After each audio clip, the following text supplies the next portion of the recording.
Salut les découvreurs! On associe en général Edgar Degas à des tableaux bien précis. On connaît tous les danseuses bleues, l'étoile et la classe de danse. Pourtant, son œuvre ne se résume pas à des représentations de ballerines.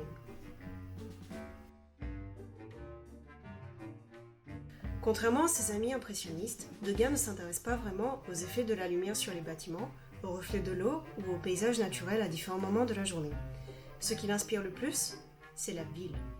La ville dans sa plus grande effervescence, c'est-à-dire les lieux clos de spectacle et de loisirs. Et, à cette époque, qui dit loisirs, dit verre d'absinthe. Le tableau L'Absinthe, qu'il a peint en 1876, semble se dérouler dans un de ces lieux de plaisir et de détente, le café.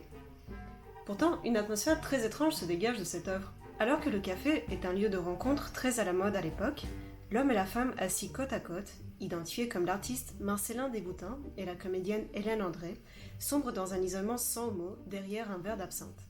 On pourrait même se demander s'ils ont perçu la présence de l'autre. Ils ont à l'air morne et leurs vêtements sont usés. L'absinthe trouve ses origines au XVIIIe siècle, d'abord consommé dans les milieux ouvriers avant de gagner l'ensemble de la population sous le Second Empire. Il fut finalement interdit en 1915 en raison de l'accoutumance et des crises d'épilepsie qu'il provoquait chez les grands buveurs. Cependant, les buveurs d'absinthe deviennent des sujets récurrents dans les tableaux des peintres de la fin du XIXe siècle jusqu'au début du XXe.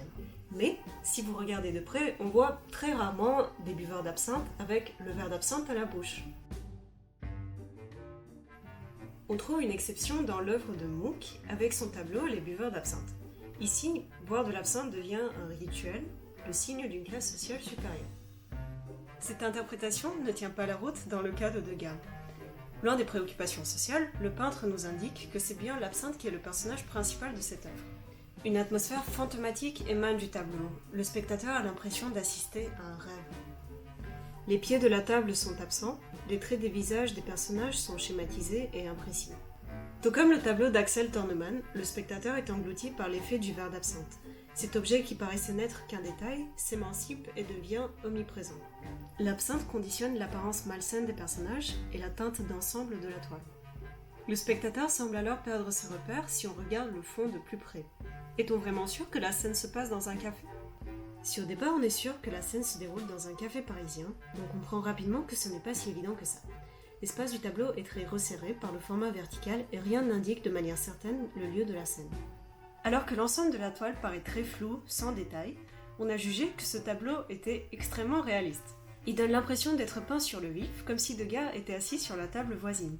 Émile Zola lui-même, le père du courant naturaliste qui a poussé encore plus loin le réalisme, aurait avoué à Degas « J'ai tout bonnement décrit, en plus d'un endroit dans mes pages, quelques-uns de vos tableaux », en parlant de son roman L'Assommoir, sorti l'année d'après en 1877.